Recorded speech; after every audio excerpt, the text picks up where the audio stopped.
واقعہ کربلا تاریخ کا دردناک واقعہ ہے۔ یہ اقتدار کی جنگ نہیں تھی، اقدار کی جنگ تھی۔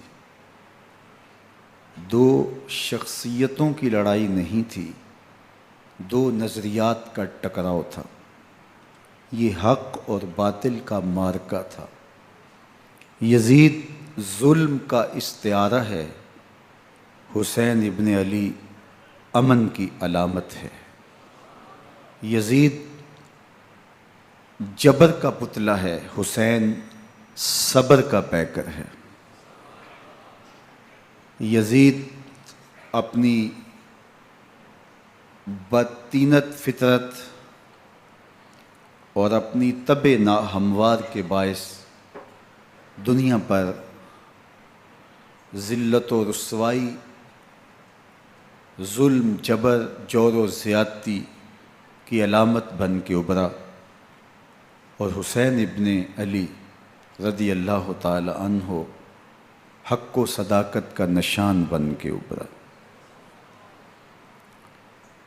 کربلا کے تپتے ہوئے ریگزار میں حسینی اور یزیدی دو کردار سامنے آتے ہیں۔ اقبال نے کہا تھا، موسیٰ و فرعون و شبیر و یزید، ایند و قوت از حیات آید پدید،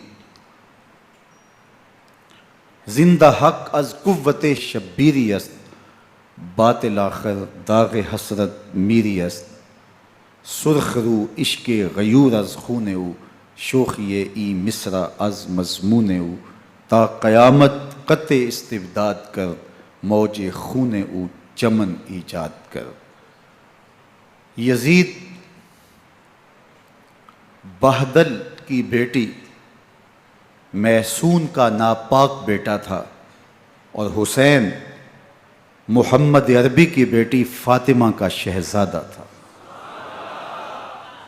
یزید دمشق کے اطراف میں سرجون اور جریر، اختل جیسے اوباشوں کے جھرمٹ میں پل کے جوان ہوا۔ حسین کے گھر کا دروازہ مسجد نبوی کے اندر کھلتا تھا۔ یزید نشے میں دھت ہو کر کے نمازیں چھوڑ دیتا تھا۔ حسین کی کربلا کے اندر بھی نماز تہجد قضا نہیں ہوئی۔ یزید ظلم کا دوسرا نام ہے، حسین امن کی علامت ہے۔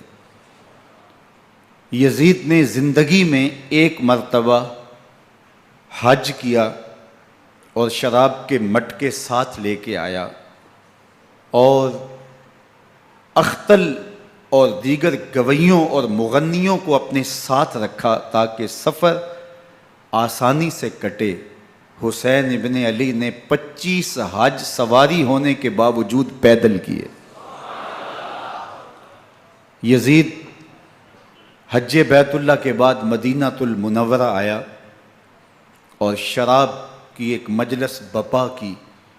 حضرت امام حسین رضی اللہ تعالی عنہ جب وہاں پہنچے تو شراب کی پھیلی ہوئی بدبو کو محسوس کرتے ہوئے فرمایا، یہ بو کیسی ہے؟ تو نشے میں دھت یزید بولا، یہ شام میں بنتی ہے، اور ایک جام منگوایا اور اس کو پیتے ہوئے دوسرا جام حضرت امام حسین رضی اللہ تعالی عنہ کی طرف بڑھاتے ہوئے کہا، ابا عبداللہ لیجئے۔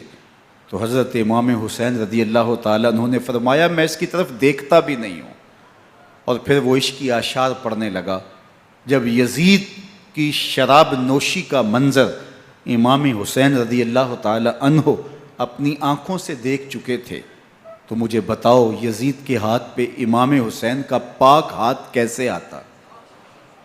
حضرت امام حسین رضی اللہ تعالی عنہ جس ماحول میں پلے تھے، جس ماحول میں پرورش پائی تھی، جس ماحول میں رہے تھے، وہ پاکیزہ اور تقدس مآب ماحول تھا۔ اور یزید کبھی اطراف دمشق میں، کبھی غوطہ میں، کبھی الخضرہ محل میں، اور کبھی کہاں داد عیش دیتا رہا اور لہو و لعب کے اندر مصروف رہا، اور اس کی زندگی ان چیزوں سے عبارت تھی۔ وہ محرمات کو حلال قرار دیتا، شراب نوشی اس کی ہڈیوں میں رچی ہوئی تھی، اور شریعت بیضا کا مذاق اڑایا کرتا۔ اور حسین ابن علی رضی اللہ تعالی عنہ کی دوستیاں جن لوگوں سے تھی وہ عبداللہ ابن عباس تھے، عبداللہ ابن عمر تھے، حضرت عبد الرحمن بن ابو بکر رضی اللہ تعالی عنہ تھے۔ یزید تو جوا کھیلتا رہا، یزید تو قمار بازی کرتا رہا، یزید تو شراب نوشی کرتا رہا، اور حسین ابن علی مسجد نبوی کے ممبر میں حضور کے پہلوؤں میں بیٹھتے رہے۔ زمانے نے وہ منظر دیکھا کہ سرخ رنگ کے جوڑے پہنے ہوئے حسنین کریمین حجرہ فاطمہ سے نکلتے ہیں، کم عمری کی وجہ سے کبھی گرتے ہیں کبھی سنبھلتے ہیں، اور آقا کریم خطبہ ارشاد کر رہے ہیں، خطبہ چھوڑ کے حضور نے شہزادوں کو اٹھا لیا۔ وہ منظر بھی زمانے نے دیکھا۔ حضرت عبداللہ بن شداد کہتے ہیں کہ حضور سجدے میں تھے اور سجدہ اتنا طویل ہو گیا، ہمیں لگا یا تو وحی کا نزول ہو رہا ہے یا پھر اللہ کا حکم آ گیا اور اللہ کے محبوب کی روح قبض کر لی گئی۔ لیکن میں نے جب نظریں اٹھا کے ننکیوں سے دیکھا تو کیا منظر تھا کہ حسین ابن علی حضور کی پشت پہ بیٹھے ہوئے اور میرے آقا سجدے کو طول دے رہے ہیں۔ اللہ اکبر! حسین کے لیے پیغمبر کے سجدوں کو طول دیا جا رہا ہے۔ حسین ابن علی کبھی ممبر پہ حضور کی اطراف میں بیٹھتے ہیں، وہ منظر بھی دنیا نے دیکھا کہ حضور کے مبارک کندھوں پر حسین ابن علی بیٹھے ہیں اور حضور کی زلفوں کو پکڑا ہوا ہے۔ تو حضرت عمر رضی اللہ تعالیٰ عنہ دیکھ کے کہتے ہیں واہ واہ کیسی سواری میسر آئی حسین ابن علی کو۔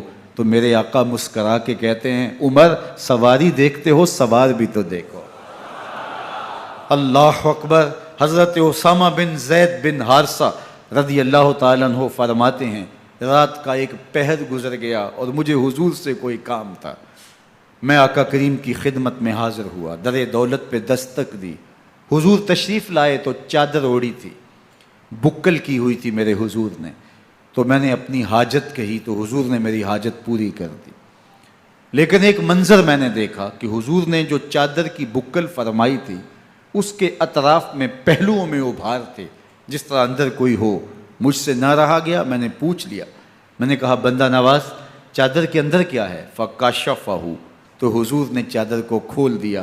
فَإِذَا الْحَسَنُ وَالْحُسَيْنُ عَلَىٰ وَرِكَيْهِ، تو کہتے ہیں میں نے اپنی آنکھوں سے دیکھا ایک پہلو سے امام حسین لپٹے ہوئے تھے، ایک پہلو سے امام حسن لپٹے ہوئے تھے۔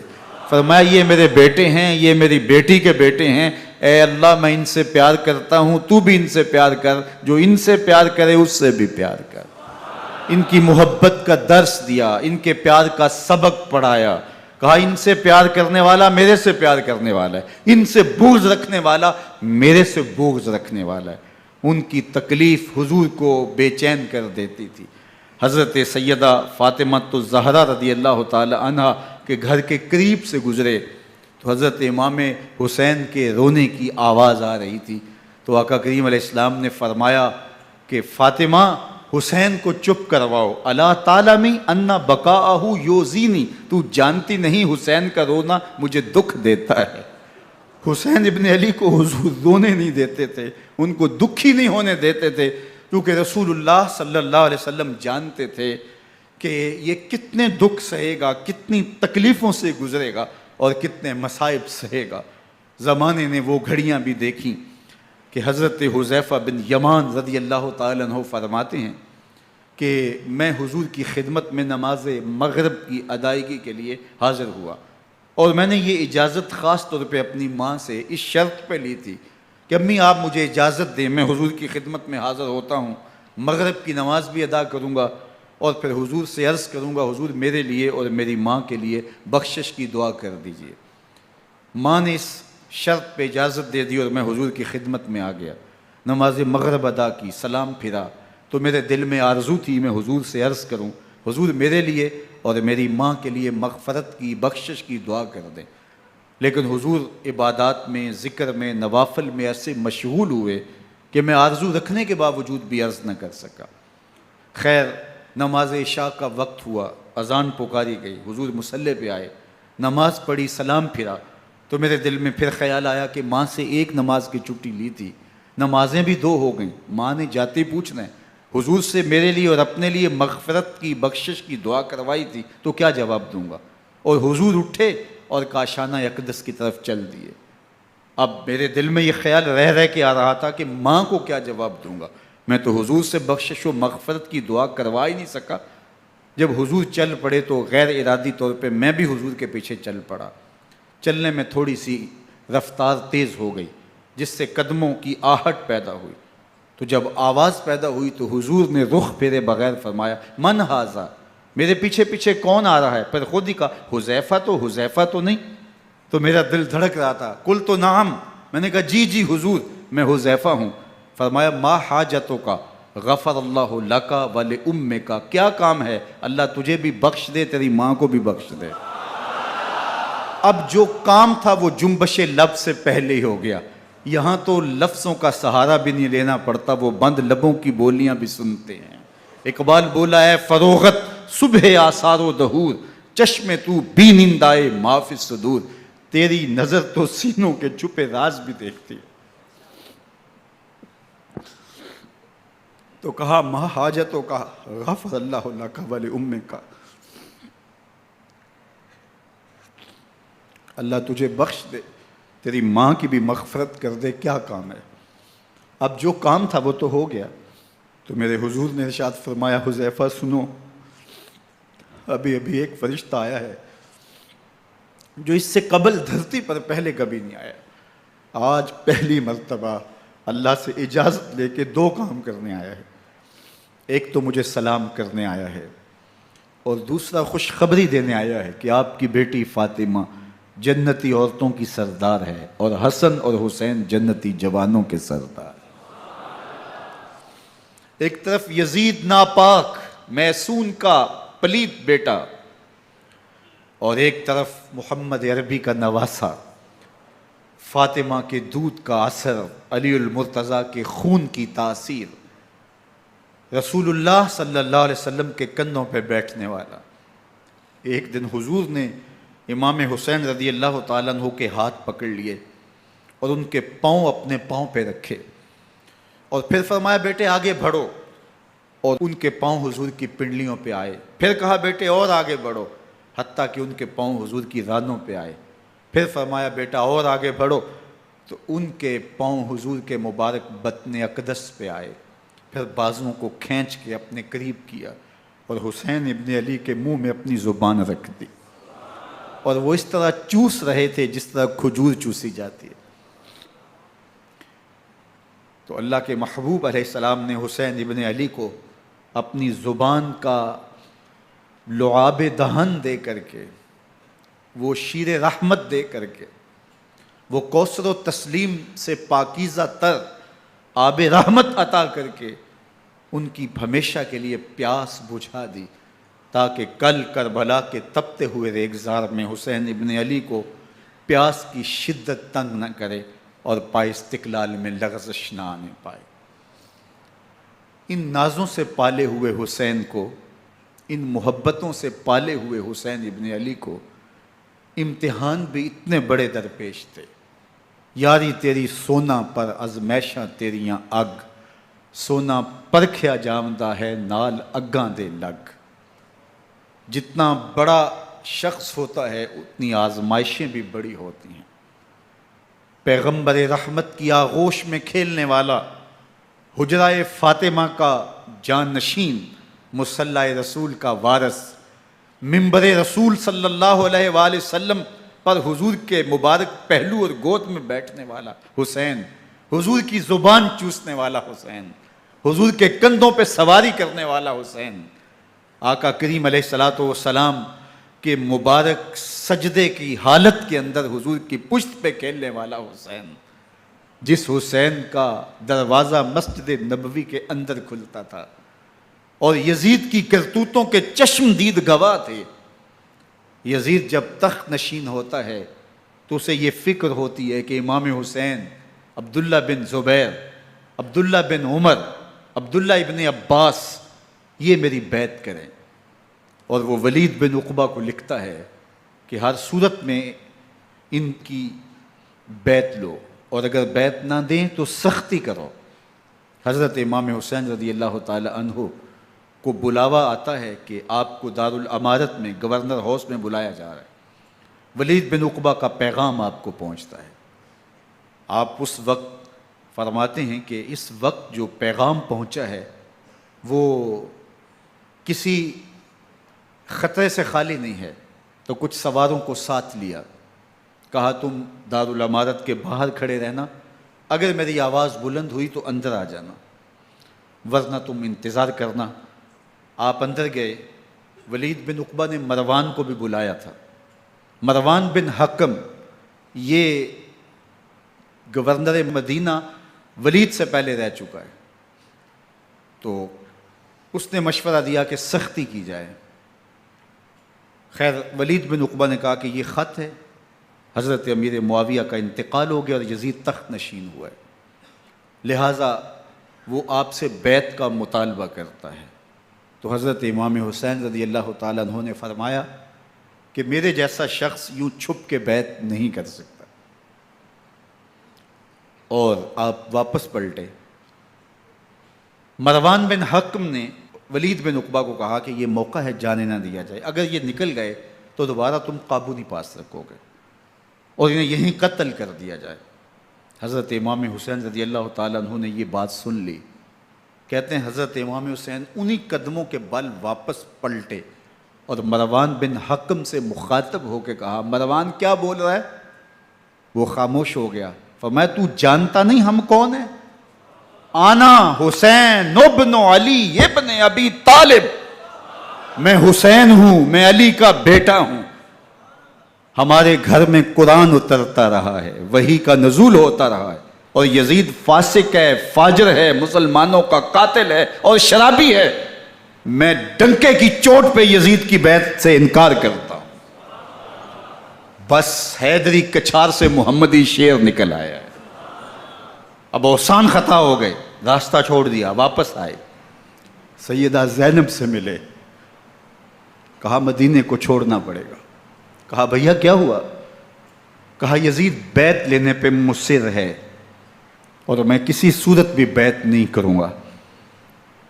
رسول اللہ کا مدینہ ہمارے خون سے لالا زار بنے گا، میں نہیں چاہتا کہ حضور کے شہر نور کی حرمت پامال ہو۔ دوستو وہ کیسا منظر ہوگا جب حسین ابن علی نے آخری حاضری حضور کے روضے پہ دی ہوگی۔ حاجی یا معتمر 10 دن کے لیے، 8 دن کے لیے، 20 دن کے لیے مدینہ المنورہ عارضی سکونت اختیار کرتا ہے، اور حضور کے روضہ انور سے، اس شہر نور سے، ان گلیوں سے، ان بام و در سے ایسا مانوس ہو جاتا ہے کہ جب واپس پلٹ رہا ہوتا ہے ان دعاؤں کے ساتھ کہ دوبارہ آنا بھی نصیب ہو، اور اسے لگتا ہے کہ میں دوبارہ بھی بلایا جاؤں گا، لیکن اس کے باوجود شہر حبیب چھوڑنا قیامت سے کم نہیں ہوتا۔ اعظم چشتی مرحوم آخری بار جب حضور کے روضہ انور پہ گئے تو بیمار تھے، ویل چیئر پہ تھے۔ باب بقی سے باہر نکلے تو خادم سے کہا کہ میری ویل چیئر پیچھے سے کھینچو تاکہ میرا رخ روضہ انور کی طرف رہے، اور وہ پیچھے سے کھینچتا چلا جا رہا ہے، اور جب باب مکہ سے پیچھے جنت البقیع کے قریب سے گنبد خضرا نگاہوں سے اوجل ہونے لگا تو اعظم چشتی مرحوم نے کہا، جان بدن سے نکلتی ہے اعظم، جان بدن سے نکلتی ہے اعظم، کوئی آسان ہے مدینے سے جدا ہونا، کوئی آسان ہے مدینے سے جدا ہونا۔ یہ اس شخص کی کہانی ہے جو 10 دن، 5 دن، مہینہ، 2 ماہ وہاں رہتا ہے، اور پھر اس شہر کو چھوڑ کے آنا اس کے لیے آسان نہیں ہوتا۔ اور مجھے بتاؤ کہ حسین جو پیدا مدینے میں ہوا، جس کے گھر کا دروازہ مسجد نبوی کے اندر کھلتا تھا، جو مسجد نبوی کے اندر پرورش پا کے جوان ہوتا ہے اور مدینے کی گلیوں میں کھیلتا رہا، اس حسین ابن علی کے لیے مدینہ چھوڑنا، اور پھر وہ اس بات کا علم اور شعور رکھتے تھے کہ یہ آخری بار حضور کے در پہ حاضری ہے، دوبارہ اس شہر نور میں نہیں آ سکوں گا، تو کیا قیامت ہوگی اور کیا منظر ہوگا۔ محمد بن حنفیہ کے علاوہ خاندان نبوت کے جتنے لوگ تھے ان سب نے شہر مدینہ کو الوداع کہا، اور رات کے موقع میں مدینہ المنورہ کو، مسجد نبوی کو چھوڑ کر کے مکہ کی جانب عازم سفر ہوئے۔ 3 شعبان المعظم کو مکہ المکرمہ پہنچتے ہیں، ادھر کوفیوں کے خطوط آنے شروع ہو جاتے ہیں۔ حضرت امام حسین رضی اللہ تعالیٰ عنہ مسلم بن عقیل رضی اللہ تعالیٰ عنہ کو صورتحال معلوم کرنے کے لیے بھیج دیتے ہیں۔ 40,000 کوفی آپ کے ہاتھ پہ بیعت کر لیتے ہیں۔ ادھر 25 پیدل حج کرنے والے حضرت امام حسین 8 ذی الحج کو احرام باندھتے ہیں، لیکن آپ کو پتہ چلتا ہے کہ حاجیوں کے روپ میں قاتل چھپا دیے گئے، تو آپ اس احرام کو حج کی بجائے عمرے میں بدلتے ہیں اور کوفے کی جانب عازم سفر ہوتے ہیں۔ کائنات والو، ذرا سینے پہ ہاتھ رکھ کے دیکھو کہ یہ کتنا مشکل مرحلہ تھا۔ اس دین کی آبرو کو بچانے کے لیے حضرت امام حسین رضی اللہ تعالیٰ عنہ نے کتنا بڑا قدم اٹھایا۔ آپ کے بہی خواہ، دوست، احباب عبداللہ بن عمر یہ سارے روکتے ہیں۔ عبداللہ بن عباس کہتے ہیں حضرت نہ جائیے، الکوفی لا یوفی، کوفی کبھی وفا نہیں کرتے، آپ کے والد کو وہاں شہید کیا گیا، لیکن آپ ایک فرض کو نبھانے جا رہے ہیں۔ میرے غم گسارو، میرے مہربانوں، نہ روکو مجھ کو جانے دو، مجھے نانے کے دی کی ڈوبتی کشتی بچانے دو، میں جاتا ہوں کہ دنیا پر وفا کا نام رہ جائے، میں رہوں نہ رہوں پر عظمت اسلام رہ جائے۔ میں نہیں جاتا تو نبی کے گھر کی آن جاتی ہے، میں نہیں جاتا تو نبی کے گھر کی آن جاتی ہے، تمہارا دین جاتا ہے میری غیرت ایمان جاتی ہے۔ حضرت امام حسین یہاں سے چلتے ہیں، ابھی راستے میں ہی پہنچتے ہیں کہ یہ خبر آتی ہے کہ کوفے والوں نے بے وفائی کر دی، حضرت مسلم بن عقیل رضی اللہ تعالیٰ عنہ کو شہید کر دیا گیا، نعمان بن بشیر معزول کر دیے گئے، ابن مرجانہ ابن زیاد وہاں متعین کر دیا گیا جو سخت گیر شخص تھا، اور اس نے لوگوں کو ڈرایا، دھمکایا، اور کوفے کے لوگوں کے دل بدل گئے اور وہ بیعتیں توڑنے لگے۔ وہ منظر مسجد کوفہ کا کتنا دلگداز تھا، جب امام نماز کے لیے کھڑے ہوئے تو 40,000 لوگ آپ کے پیچھے تھا۔ جب سلام پھیرا اور امام نے دیکھا کہ پیچھے لوگ نہیں ہیں، پھر لوگوں نے اپنے دروازے بھی بند کر لیے۔ رات کی تنہائیاں ہیں اور حضرت مسلم بن عقیل کو کوئی پناہ دینے والا نہیں ہے، لوگوں نے دروازے بند کر لیے کہ کہیں ہمارے گھر میں نہ آ جائیں اور ہم مشقت اور حکومتی تشدد کا شکار نہ ہوں۔ کتنا دردناک لمحہ ہے حضرت مسلم بن عقیل رضی اللہ تعالیٰ عنہ پہ، اور پھر حضرت مسلم بن عقیل بے دردی سے شہید کر دیے جاتے ہیں۔ آپ ابھی راستے میں ہیں، یہ ساری کہانی پہنچتی ہے کہ حضرت مسلم شہید کر دیے گئے اور بے دردی سے شہید کر دیے گئے۔ وہ جنہوں نے خط لکھے تھے کہ ہم آپ کے ساتھ ہیں اور ہم منتظر ہیں، چشم برا ہیں، آپ کے قدموں کی چاپ سننے کے لیے بےتاب ہیں، آج انہوں نے بیعتیں توڑ دی۔ 40,000 کوفی منحرف ہو گئے۔ مسجد کوفہ کا وہ منظر کس قدر روح کو تڑپا دینے والا تھا۔ ہم پچھلے سال عصر اور مغرب کے درمیان جب کوفہ پہنچے تو سورج ڈوبنے کے قریب تھا۔ میں نے اپنی زندگی میں اتنا اداس موسم کہیں نہیں دیکھا جتنا اداس موسم کوفے میں دیکھا۔ ایسے لگتا تھا جس طرح کوفے کی آب و ہوا آج بھی شرمندہ ہے۔ جو مسلم بن عقیل اور خاندان نبوت کے ساتھ اہل کوفہ نے کیا، حضرت امام حسین رضی اللہ تعالیٰ عنہ کو ان کے بہی خواہوں نے، اعزاء نے، اقربا نے، دوستوں نے، آوان و انصار نے، ساتھیوں نے کہا کہ حضرت حالات یکسر تبدیل ہو گئے، اب ہمیں مراجعت کر جانی چاہیے، واپس پلٹ جانا چاہیے۔ تو حضرت امام حسین کافی سوچ بچار میں رہے، پھر اس کے بعد آپ نے فیصلہ کیا کہ ہم آگے بڑھیں گے۔ دوستوں نے کہا کہ حضرت اگر آپ آگے بڑھیں گے تو ہمیں لگتا ہے کہ وہ آپ کے ساتھ سلوک اچھا نہیں کریں گے اور آپ بچوں کے سامنے پیاس سے شہید کر دیے جائیں گے۔ تو حضرت امام حسین رضی اللہ تعالیٰ عنہ نے وہاں ایک خطبہ ارشاد فرمایا کہ لوگو تم جو مجھے بتا رہے ہو مجھے اچھی طرح معلوم ہے، جو تم مجھے منظر پیش کر رہے ہو وہ میری نگاہوں میں ہے، اور جو کچھ ہونے والا ہے چشم تصور وہ منظر دیکھ رہی ہے۔ چونکہ حضرت امام حسین رضی اللہ تعالیٰ عنہ کی شہادت کی خبر حضرت امام حسین کے پیدا ہوتے ہی خاندان نبوت میں عام تھی۔ حضور علیہ الصلوۃ والسلام کو یہ بات جبریل امین نے آ کے بتائی تھی جب حسین ابن علی کے ساتھ حضور محبت کا اظہار کر رہے تھے، تو یہ جبریل امین نے آ کے کہا تھا حضور آپ کا یہ بیٹا ارض طف میں شہید کر دیا جائے گا، اور کربلا کی مٹی لا کے حضور کو دی اور ام سلمہ کو حضور نے عطا کر دی۔ حضرت ام سلمہ کہتی ہیں کہ ایک دن میں سوئی تو خواب دیکھا کہ حضور کے مبارک بال بکھرے ہوئے ہیں اور سخت پریشان ہیں، تو میں نے کہا کہ حضور آپ کی یہ کیا حالت ہے؟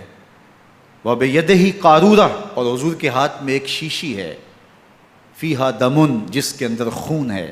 تو میں نے کہا حضور یہ کیا؟ فرمایا میں قتل گاہ حسین سے آ رہا ہوں اور یہ حسین ابن علی کا خون ہے۔ تو کہا 10 محرم کا دن تھا، دوپہر کا یہ منظر تھا، میں کیلولہ کر کے اٹھی، جب میں نے دیکھا تو وہ شیشی جس میں کربلا کی مٹی رکھی تھی وہ خون بن چکی تھی۔ تو یہ خبر پہلے دی گئی تھی، یہ بتا دیا گیا تھا۔ فرمایا میرے دوستو جو تم مجھے بتاتے ہو میں اس سے بے خبر نہیں ہوں، یہ سب کچھ ہونے والا ہے، لیکن اس کے باوجود میں کیوں جا رہا ہوں؟ تو آپ کا ایک تاریخ ساز جملہ ہے جو کربلا کے فلسفے کو ہمارے سامنے رکھتا ہے کہ یہ اتنا بڑا امتحان کیوں دیا۔ حضرت امام حسین رضی اللہ تعالیٰ عنہ نے فرمایا وَلَكُمْ فِي أُسْوَةٌ، میں اس لیے جا رہا ہوں قیامت تک ظلم، جبر اور ناانصافی کے خلاف کھڑے ہونے والوں کے لیے کوئی نمونہ تو ہو۔ میری زندگی قیامت تک ظلم، جبر اور استحصالی نظام کے خلاف کھڑے ہونے والوں کے لیے نمونہ ہے۔ تو حضرت امام حسین رضی اللہ تعالیٰ عنہ نے حق اور باطل کے درمیان ایک سرخ لکیر کھینچ دی اپنے خون سے۔ اب حق اور باطل کا امتیاز کرنا مشکل نہیں ہے، کوئی باطل پہ اڑا رہے تو الگ بات ہے، لیکن امتیاز کرنا مشکل نہیں ہے۔ حدود بالکل واضح کر دیں۔ اقبال نے یہاں کتنی خوبصورتی کے ساتھ اس مضمون کو نبھایا۔ سرخ رو عشق غیور از خون او، شوخی این مصرع از مضمون او، تا قیامت قطع استبداد کر، موج خون او چمن ایجاد کر۔ ایک جہاں آباد کر دیا، حق اور باطل کی راہیں اجال دی۔ اب لوگوں کو یزید کا چہرہ پہچاننے میں دیر نہیں لگتی، وقت کے ہر یزید کا چہرہ آسانی سے پہچانا جا سکتا ہے۔ یہ معرفت زمانے کو کروائی کس نے؟ حسین ابن علی نے کروائی رضی اللہ تعالی عنہ۔ تو حضرت امام حسین نے فرمایا کہ جو میرے ساتھ ہونے والا ہے میں اچھی طرح جانتا ہوں، لیکن میں اس کے باوجود آگے بڑھوں گا۔ پھر بڑھے اور کربلا میں جا کے خیمہ زن ہو گئے۔ 7 محرم کو پانی بند کر دیا گیا، پانی بند ہوا تو کھانا بھی میسر نہیں تھا، لیکن ذکر پانی کا ہوتا ہے اس لیے کہ کھانے کے بغیر انسان کئی دن کاٹ لیتا ہے، لیکن پانی کے بغیر گزر نہیں ہوتی۔ تو فرات کی نہر سامنے اپنی موجوں کے ساتھ چمک رہی ہے، لیکن ایک قطرہ آب بھی آل رسول کو نہیں دیا جا رہا۔ کائنات کے اندر ایسے انوکھے امتحان بھی ہوتے ہیں، وارث ہوں ساقی کوثر کے، مالک ہوں حوض کوثر کے، اور بیٹے ہوں ساقی کوثر کے، اور آج ایک بوند پانی کی بھی میسر نہ ہو۔ صبر کا امتحان ہے، عزیمت کا امتحان ہے۔ حضرت امام حسین رضی اللہ تعالیٰ عنہ خیمہ زن ہو گئے، 3 دن تک پانی بند رہتا ہے، 9 محرم کو رات کی تنہائی میں حملہ آور ہونا چاہتے ہیں، لیکن آپ نے کہا کہ ہمیں اللہ کے حضور عبادت اور ذکر کے لیے وقت دیا جائے۔ ساری رات ذکر میں گزرتی ہے، عبادات میں گزرتی ہیں۔ رات کے اندھیرے میں آپ چراغ بجھا دیتے ہیں۔ آوان و انصار کو کہتے ہیں کہ ان کی دشمنی میرے ساتھ ہے، انہیں میرا خون چاہیے، اگر تم رات کی تاریکی میں نکل جاؤ تو میں تم سے کوئی مواخذہ نہیں کروں گا، اور یہ بھی تمہارا پیچھا نہیں کریں گے، اس لیے کہ ان کا مطلوب تم نہیں ہو، ان کا مطلوب میں ہوں۔ جب چراغ جلایا تو کوئی بھی نہیں گیا۔ مسلم بن نوسجہ کھڑے ہو کے کہتے ہیں حضرت اگر ہمارے بدن کو 70 بار کاٹا جائے اور جلایا جائے اور ہواؤں میں اڑا دیا جائے پھر بھی آپ کا ساتھ نہیں چھوڑیں گے۔ 70 سال کے بوڑھے ہیں حبیب بن مظاہر، کہتے ہیں حضرت آپ کو چھوڑ کے جائیں کہاں، آپ کو چھوڑ کے جائیں کہاں، کوئی ساتھ چھوڑنے کے لیے تیار نہیں ہے۔ پیاس ہے، سخت گرمی ہے، کربلا کا ماحول ہے، 72 افراد اور خاندان کی خواتین میدان کربلا میں خیمہ زن ہیں۔ دوسری طرف لشکر اعداء اشقیا 22,000 کی تعداد میں مقابلے میں، ایک روایت 30,000 کی ہے۔ ان صرف 72 پیاسے لوگوں کے لیے اتنے لوگوں کو جمع کرنے کا مقصد خوف زدہ کرنا تھا۔ شرط ہے کہ یزید کی بیعت کر لیں، محاصرے توڑ دیں گے، پانی دستیاب ہوگا، اعزاز و اکرام سے نوازا جائے گا، خزانوں کے منہ کھول دیے جائیں گے۔ لیکن حسین ابن علی کہتے تھے سب کچھ لٹ جائے گا، باطل کے ہاتھ پہ ہاتھ نہیں رکھوں گا۔ اللہ اکبر۔ اب صبح طلوع ہوتی ہے، عاشور کا دن چڑھتا ہے، سورج اپنی پوری تمازت کے ساتھ گرمی برسا رہا ہے۔ آج خاندان نبوت کا امتحان زمانے نے دیکھنا ہے۔ رسول اللہ کا لعاب چوسنے والا اس کے صبر کا آج امتحان ہے، حضور کے کندھوں پہ کھیلنے والے حسین کا آج امتحان ہے۔ اللہ اکبر۔ حسین ابن علی تمام حجت کرتے ہیں میں نے تمہارا کچھ نہیں بگاڑا، میں نے کسی کا خون نہیں کیا، میں نے کوئی زیادتی نہیں کی، تم کیوں میرے قتل کے در پہ ہو؟ تم جانتے نہیں میں کون ہوں؟ میں تمہارے نبی کا نواسا ہوں، رسول اللہ صلی اللہ علیہ وآلہ وسلم کے کندھوں پہ کھیلتا رہا ہوں، حضور کا لعاب چوستا رہا ہوں، اور میں بوسہ گاہ رسول صلی اللہ علیہ وآلہ وسلم ہوں۔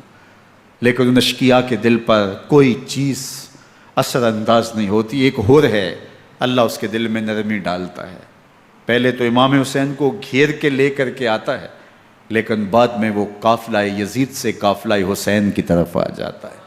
امام حسین فرماتے ہیں تو دنیا میں بھی ہور ہے، آخرت میں بھی ہور ہے، آزادی مل جاتی ہے۔ باقی 22,000 کا لشکر جرار امام حسین کے قتل کے در پائے ہے۔ پھر تاریخ نے خاندان نبوت کا وہ انوکھا امتحان دیکھا۔ حضرت امام حسین کے بچے بالخصوص خواتین پیاس کی شدت میں حلق خشک ہیں۔ حضرت سکینہ تڑپ کے اپنے باپ سے کہتی ہیں کہ مجھے 6 ماہ کے علی اصغر کی پیاس نہیں دیکھی جا رہی۔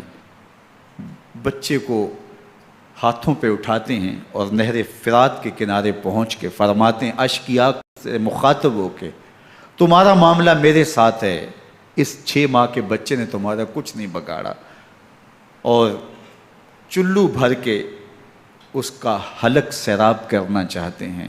ایک 2 شاخہ تیر آتا ہے جو حضرت علی اصغر کے گلے کو چیر دیتا ہے۔ راوی لکھتے ہیں کہ وہ عام تیر نہیں تھا، جانوروں کو شکار کرنے کے لیے جو بڑے تیر ہوتے ہیں وہ 2 شاخہ تیر تھا۔ وہ گردن کو کاٹ دیتا ہے، خون بہنے لگتا ہے، گردن لٹک جاتی ہے۔ حضرت امام حسین وہ بہتا ہوا خون اپنے چلو میں لیتے ہیں اور آسمان کی طرف اچھال کے کہتے ہیں مالک حسین کی یہ قربانی بھی قبول فرما۔ یہ تماشا لب بام نہیں ہے۔ بچہ بیمار ہو، ڈاکٹر جواب دے دیں، ماں باپ کے ہاتھ پھول جاتے ہیں۔ زندگی کی سانسیں ابھی چل رہی ہوتی ہیں، لیکن ڈاکٹر کہے کہ یہ میرے بس کا روگ نہیں ہے، کہیں اور لے جاؤ، تو زندگی کا لف و نشر غیر مرتب ہو جاتا ہے۔ میں سلام پیش نہ کروں حسین ابن علی کو، 6 ماہ کا علی اصغر ہاتھوں میں دم توڑتا ہے، گردن لٹک جاتی ہے، خون بہہ رہا ہے۔ اب خیموں کی طرف بڑھ رہے ہیں لیکن زبان پہ شکایت نہیں ہے، کہتے ہیں مالک حسین کی یہ قربانی قبول کر لے۔ اب خیموں کی طرف آنا، شہر بانوں ام رباب سیدہ زینب حضرت سکینہ سلام اللہ علیہا کا سامنا کوئی آسان کام نہیں تھا، لیکن حسین ابن علی آتے ہیں، شہزادے کو یہاں خیموں کے قریب رکھ کے کہتے ہیں کہ یہ حوض کوثر سے سیراب ہو گیا ہے۔ اللہ اکبر، کوہرام مچ جاتا ہے خیموں کے اندر، کیا منظر ہوگا اور ان کو کن الفاظ کے پیرائے میں ڈھال کر کے ان کیفیات کو بیان کیا جا سکتا ہے جو اہل بیت کے خیموں کے اندر علی اصغر کی شہادت کے بعد کا منظر رقم ہو رہا ہوگا۔ اللہ اکبر، ادھر اشکیا آوازیں دے رہے ہیں، مبارزت کے لیے پکار رہے ہیں۔ زمانے نے پھر وہ منظر بھی دیکھا کہ جوان بیٹے کو 18 سال کی کمائی حضرت امام حسین میدان عمل میں بھیج رہے ہیں۔ وہ علی اکبر جو حسین کا نور نظر ہے، آنکھوں کا قرار ہے، دل کی تسکین ہے۔ اور پھر حضرت علی اکبر جب گھوڑے کی زین سے فرش زمین پہ گرتے ہیں تو باپ کو آواز دیتے ہیں، اور حضرت امام حسین جو ہے وہ آگے جا کے بیٹے کی لاش اٹھاتے ہیں۔ اللہ اکبر، 18 سال کے بیٹے کی لاش کو کندھوں پہ اٹھا کے خیموں تک لاتے ہیں اور ہاتھ پھیلا کے کہتے ہیں مالک حسین کی یہ قربانی بھی قبول فرما۔ کبھی قاسم بن حسن کی لاش اٹھا کے لاتے ہیں، کبھی اون و محمد کی لاشیں اٹھا کے لاتے ہیں، بھتیجوں کی، بھانجوں کی، بھائی عباس کے کٹے ہوئے بازو اور زخموں سے چھدا ہوا لاشا۔ کیا کیا قیامتیں تھیں جو اس کربلا کے ایک میدان کے اندر نہیں توڑی گئیں۔ حضرت امام حسین پر دکھ پہ دکھ، تکلیفوں پہ تکلیفیں۔ اب 71 لاشیں اٹھا کے خیموں تک پہنچا چکے، اور ادھر مبارزت کی دعوت دی جا رہی، آؤ میدان عمل میں آؤ، اب دیر کیوں کر رہے ہو۔ رسول اللہ کا حرم، رسول اللہ کی شہزادیاں جو نازوں میں پلی تھیں، وہ کلیاں جو شبنم کا بوجھ بھی گوارا نہیں کر سکتی تھی، آج مصیبتوں کے پہاڑ ٹوٹ گئے۔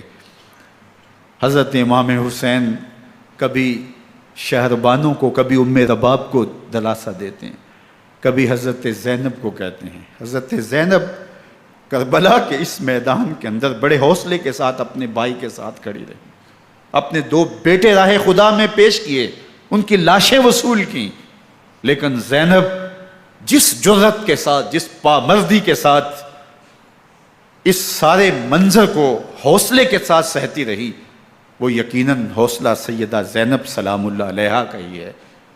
لیکن یہ وہ منظر تھا کہ زینب کا دل بھی ڈول گیا جب حسین ابن علی گھوڑے پہ بیٹھنے لگے اور ان کو گھوڑے میں بٹھانے والا کوئی نہیں تھا، اور جو بھی سوار جاتا پھر واپس اس کی لاش ہی آتی اور حسین ابن علی لے کے آتے۔ آج حسین ابن علی جا رہے ہیں، زندگی کا سارا سرمایہ لٹ رہا ہے، حضرت زینب سلام اللہ علیہا سنبھل نہیں رہی۔ حضرت امام رضی اللہ تعالیٰ عنہ اٹھے اور آپ نے حضرت زینب کو صبر کی تلقین کی اور کہا کہ صبر ہی بہترین ذریعہ ہے اور اللہ کی قربت کا ایک بہترین سبب ہے، اور ان کو صبر کی تلقین کرتے ہوئے فرمایا کہ میرے بعد تم نے اس ذمہ داری کو سنبھالنا ہے اور ان مخدرات اسلام کی، ان شہزادیوں کے پردے کی تم نے حفاظت کرنی ہے۔ اور پھر گھوڑے کی زین کس کے امام حسین لشکر اشکیا کی طرف بڑھتے ہیں۔ اب خیموں سے سسکیوں کی آواز آ رہی ہے، ان کا سردار، ان کا تاجدار آج سب کو چھوڑ کے کربلا کے میدان کی طرف بڑھ رہا ہے۔ جرم کیا کیا، قصور کیا کیا، اس نے کیا زیادتی کی کہ آج نیزوں اور انیوں کے مقابلے میں 22,000 کا لشکر حضرت امام حسین پہ ٹوٹ پڑتا ہے۔ آپ پھر تمام حجت کرتے ہیں میں نے کسی کو قتل نہیں کیا، خون ناحق نہیں بہایا، میرے خون کے درپے کیوں ہو، اپنی آخرت کیوں برباد کرتے ہو، تم جانتے نہیں میں کون ہوں، میں تمہارے نبی کا نواسا ہوں۔ لیکن ابن زیاد کہتا ہے مقابلے میں آؤ۔ پھر حضرت امام حسین رضی اللہ تعالیٰ عنہ مقابلے میں آتے ہیں، اور جب گھوڑے کو ایڑ لگا کے دشمن اشقیاء پہ ٹوٹتے ہیں تو پھر ایسا منظر ہوتا ہے کہ وہ بھیڑ بکریوں کی طرح آگے بھاگتے ہیں۔ 71 زخم کلیجے پہ لیے شجاعت کا یہ پیکر جب میدان میں آتا ہے، آواز آتی ہے یہ کون ذی وقار ہے، بلا کا شاہ سوار ہے، لباس ہے پھٹا ہوا غبار سے اٹا ہوا، تمام جسم نازنی چھدا ہوا کٹا ہوا، یہ نبی کا نور عین ہے، یہ بالیقین حسین ہے، یہ حسین ابن علی ہے رضی اللہ تعالیٰ عنہ۔ پھر چاند بادلوں میں گھر جاتا ہے، شامی غنڈے تیر برساتے ہیں، تلواروں سے آپ کے بدن پر ضربیں لگاتے ہیں اور نیزوں سے آپ کے بدن کو پرو دیتے ہیں۔ جب آپ کا پیراہن بعد میں اتارا گیا تو آپ کے پیراہن میں 122 سوراخ تیروں کے تھے، 33 زخم تلواروں کے اور 34 گھاؤ نیزوں کے تھے۔ جب گھوڑے کی زین سے فرش زمین پر آئے، بدن چھلنی تھا، زخم زخم سے خون بہ رہا تھا، 3 دن کا پیاسا حسین، اللہ اکبر، بدن زخموں سے چور، 71 لاشیں کلیجے پہ لیے، مخدرات اسلام کے پردے کا خیال دل میں الگ ہے، لیکن گھوڑے کی زین سے جب فرش زمین پہ امام حسین آتے ہیں، زبان پہ ہائے نہیں، نالا و شیون نہیں، چیخ و پکار نہیں، آتے ہی پیشانی سجدے میں رکھتے ہیں اور پکارتے ہیں اللہم ردن بقضائک وصبرن علی بلائک تسلیما لامرک سبحان ربی الاعلی۔ مالک گھر لٹا کے، بچے لٹا کے، خاندان سب کچھ قربان کر کے، اپنے بدن کو زخموں سے چھلنی کروا کے، تیروں اور نیزوں کی انیوں سے اپنے آپ کو زخمی کروا کے، تیرے حضور سر جھکا کے یہ اقرار کرتا ہوں کہ حسین تیری تقدیر پہ راضی ہے، مالک تو بھی بتا، تو بھی حسین پہ راضی ہوا ہے کہ نہیں ہوا؟ آواز آ رہی ہے، اس پیاسے پر علی شیر خدا کو ناز ہے، اس نواسے پر محمد مصطفیٰ کو ناز ہے، اوروں نے بھی سجدے کیے پر اس کا عجب انداز ہے، اس نے وہ سجدہ کیا جس پر خدا کو ناز۔ حسین ابن علی رضی اللہ تعالیٰ عنہ کا سر انور دست قاتل نے تب کاٹا جب وہ سجدے میں جھکا ہوا تھا۔ یزید نے کہا میں بیعت لوں گا، امام حسین نے کہا کبھی بھی نہیں دوں گا، یہ سر کٹ سکتا ہے جھک نہیں سکتا۔ سر کاٹ کے نیزے کی نوک پہ چڑھا دیا گیا اور یہ اس بات کا اعلان تھا کہ ہم جیت گئے اور حسینی ہار گئے، اور لشکر یزید میں غوغا مچ گیا، نقارے بجنے لگے کہ ہم جیت گئے، دیکھو امام حسین شہید کر دیے گئے، اور سر کاٹ کے نیزے کی نوک پہ چڑھایا گیا۔ لیکن لشکر یزید سے ہی آواز آئی یہ کیسا سر ہے جو کٹ کے بھی سر بلندی ہے، کٹ گیا ہے پھر بھی اونچا ہے، اللہ اکبر، یہ سر سجدے میں کٹا ہے، رب کے حضور عبادت کی حالت میں کٹا ہے، حسین آج بھی سجدے میں ہے، اللہ اکبر، حسین آج بھی سجدے میں ہے، بلکہ کٹے ہوئے سر کا رخ زمین کی جانب تھا اور کٹی گردن آسمان کی طرف، یوں نیزے پہ پرویا گیا، اللہ اکبر۔ ایک شاعر نے نقشہ کھینچا، بآنکھ سر نیزے پہ اور سوئے زمین ہے روح، یعنی سجدہ ثانی کی ہے آرزو۔ رکعت کے 2 سجدے ہوتے ہیں، ابھی ایک سجدہ ہوا تھا کہ دست قاتل نے سر کاٹ دیا، کہا حسین کی پیشانی میں دوسرے سجدے کی تمنا مچل رہی ہے۔ یہ تھا حسین ابن علی کا سجدہ، ساری زندگی رب کے حضور سجدہ قضا نہیں ہونے دیا۔ آج پانی نہیں ہے، اللہ اکبر، آج تیمم کر لیتے ہیں، آج اپنے خون کو اوڑھ کر کے حسین نے اپنی پیشانی اپنے مالک کے حضور جھکا کر کے عظیمت کی وہ انوکھی داستان رقم کر دی کہ صدیاں گزرنے کے باوجود بھی ان کی یادوں کے چراغ روشن ہیں۔ جب حضرت امام حسین اور دوسرے اعیان و انصار کو شہید کر دیا گیا تو ان کے سر نیزوں کی نوک پہ چڑھا دیے گئے، حضرت امام حسین کا کٹا ہوا سر اور باقی 71 افراد کے کٹے ہوئے سر نیزوں کی نوک پہ، اور 10 سواروں کو ابن سعد نے کہا کہ ان کو رون دو، اور گھوڑوں کی ٹاپوں تلے حضرت امام حسین رضی اللہ تعالیٰ عنہ اور ان کے آوان و انصار کو جو ہے وہ روندا گیا، حتیٰ کہ ان کی استخوان مبارک، ان کی ہڈیاں بھی چور چور ہو گئیں۔ روننے سے قبل ان کا لباس اتار لیا، ان کے کپڑے اتار لیے گئے۔ اللہ اکبر، کیسی دردناک گھڑیاں تھیں۔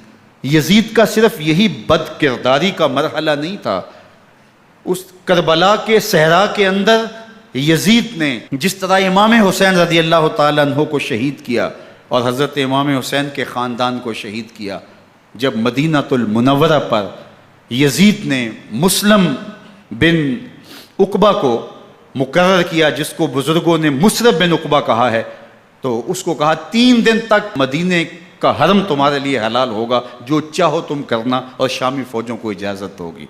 تو وہاں بھی انہوں نے 10,000 تابعین اور 700 صحابہ کو شہید کیا۔ حضرت ابو سعید خدری رضی اللہ تعالیٰ عنہ گھر سے باہر نکلے، کافی بوڑھے ہو چکے تھے، تو انہوں نے حضرت ابو سعید خدری کو پکڑ لیا، کہا تم کون ہو؟ کہا مجھے ابو سعید خدری کہتے ہیں۔ تو کہا ہاں تمہارا نام سنا ہے، اور داڑھی سے پکڑ کے کھینچا اور کہا کہ ہے تمہارے پاس جو ہمیں دو؟ تو کہا کہ میرے پاس تو کچھ بھی نہیں، میں تو فقیر آدمی ہوں۔ تو ان کے گھر ان کو لے گئے، تو 2 کبوتر رکھے تھے حضرت ابو سعید خدری نے، تو وہ کبوتر لوٹ کے لے گئے۔ اللہ اکبر۔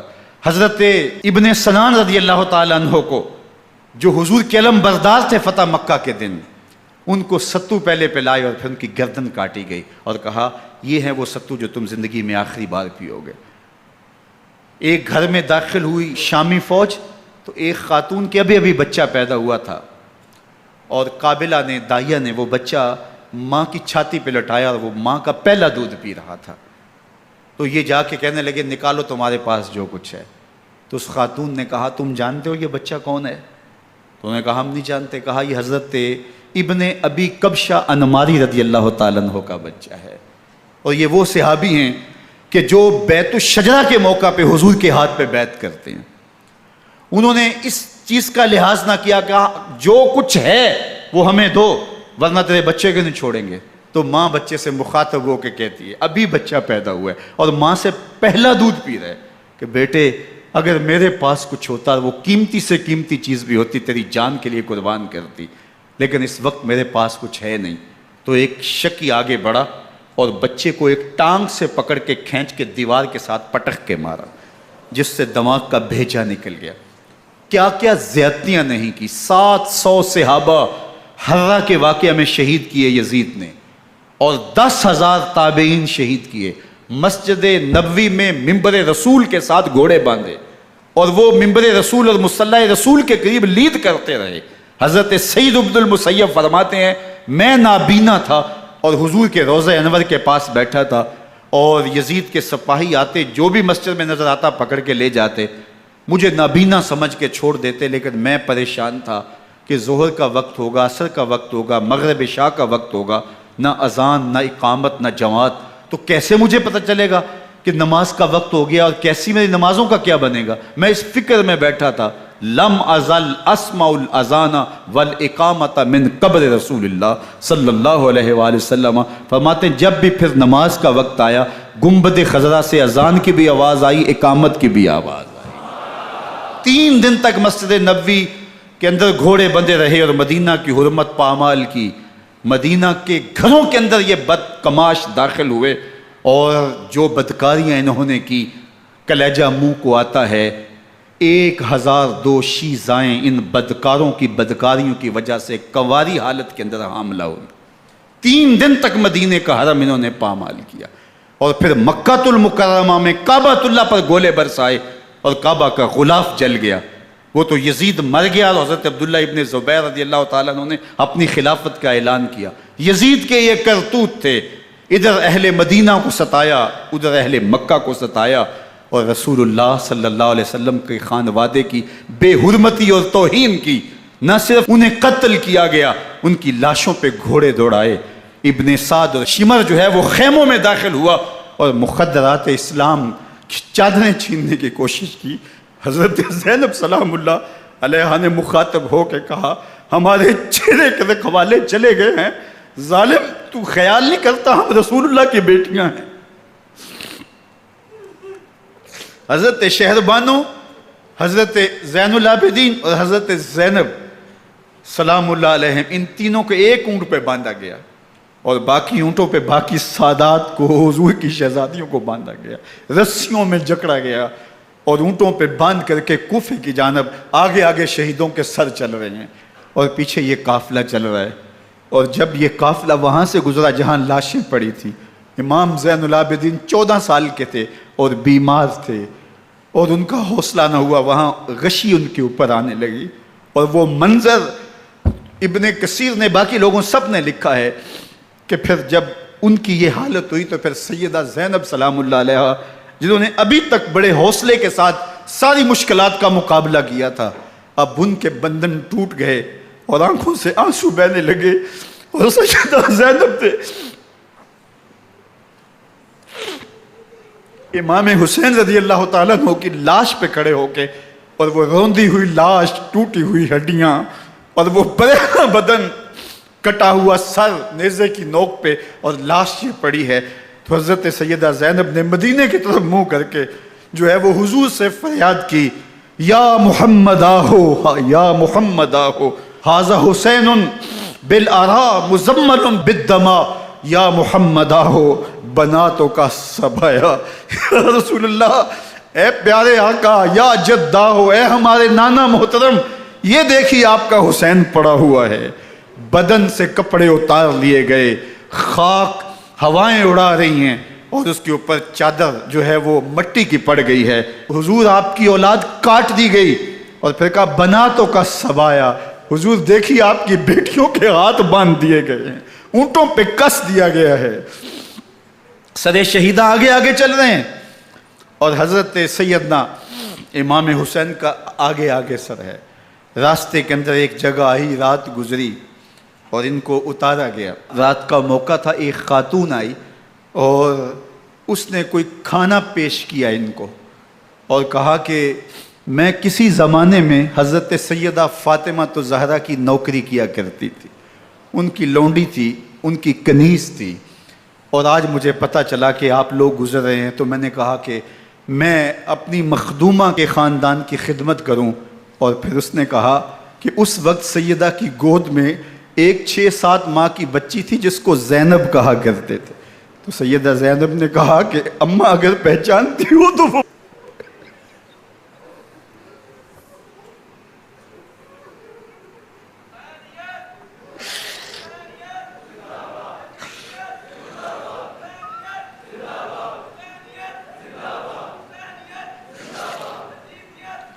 یہ تاراج اور لٹا ہوا کارواں پھر وہاں سے کوفے میں کیسے پہنچا، اور کوفے کے اندر سیدہ زینب سلام اللہ علیہا نے وہ یزید کے دربار میں، ابن زیاد کے دربار میں وہ جرأت آمیز جو باتیں کہیں. اللہ اکبر، زینب کی زبان میں علی کی خطابت بول رہی تھی، اور پھر دشمن اور دوست سارے رونے لگے، اور وہ کیا دل گداز منظر تھے. اور پھر یہ سروں کا قافلہ اور سادات کرام کا مشکیں کسی ہوئی ہیں اور اونٹوں پہ باندھے ہوئے، ان کو وہاں سے پھر قادسیہ، اور قادسیہ سے پھر دمشق یزید کے دربار میں پہنچایا گیا. اور وہاں سے یہ لٹے ہوئے خانمہ برباد تاراج لوگ مدینہ المنورہ میں کیسے پہنچے، اور اہل مدینہ نے کیسے استقبال کیا، اور وہ منظر کتنا دلگداز تھا جب اہل مدینہ زینب سے پوچھتے تھے زینب حسین کہاں ہے.